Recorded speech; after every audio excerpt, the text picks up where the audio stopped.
Dzień dobry. Dzisiaj, jak widzicie, Jarek na Facebooku. Tutaj nasza grupa oczywiście, na którą serdecznie zapraszam, Dom i Drewno. Ale trafiłem na Facebooku na coś, czym chciałbym się z Wami podzielić. A tutaj mamy zakładkę przygotowaną.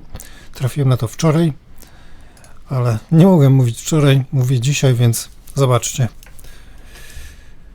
Tutaj mamy fanpage sklepu Dictum po niemiecku. Nic nie rozumiem, ale zobacz tłumaczenie. Taradam. I teraz uważajcie. Do 31 stycznia mamy dla Was bardzo specjalne oferty. Zabezpiecz sobie teraz przewagę cenową do 20%. I to mnie zaskoczyło, ponieważ Dictum generalnie bardzo rzadko robi takie akcje, gdzie są niższe ceny niż normalnie mają w sklepie. Skoro jest, no to Jarek złotówa chce zaoszczędzić, więc zobaczmy, co oni tutaj w takim razie mają. I tutaj przechodzimy na stronę taką, która jest przygotowana tylko i wyłącznie pod to. Zestawy narzędzi, piły, nie tylko, najlepsze na początek szkoły. To jest ważne. No zostało ile? 11 dni, nie? Więc jest to bardzo malutko. I tutaj możemy pobrać ulotkę. Ja już to mam też pobrane. Tak to wygląda PDF.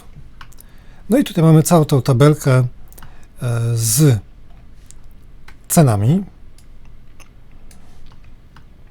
Słuchajcie, no mieć albo nie mieć. 20% przy 1000 zł to już jest 200 zł, nie?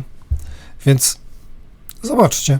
No bo to są rzeczy tutaj jakby takie no podstawowe, czyli ktoś, kto nie ma pił japońskich, nie ma dłut, nie ma jakichś kątowników porządnych, czy nie ma strugów, to tutaj spokojnie jesteście w stanie na tym po prostu zaoszczędzić, więc wydaje mi się, że jeśli ktoś planował takie zakupy, czy też chce dorzucić sobie jakiś sprzęt, który będzie gdzieś tam jako backup, tak, jako zabezpieczenie na półce nawet czekało na kolejną robotę, to w tym momencie macie tydzień, 11 dni, na to, żeby sobie zadziałać, tak?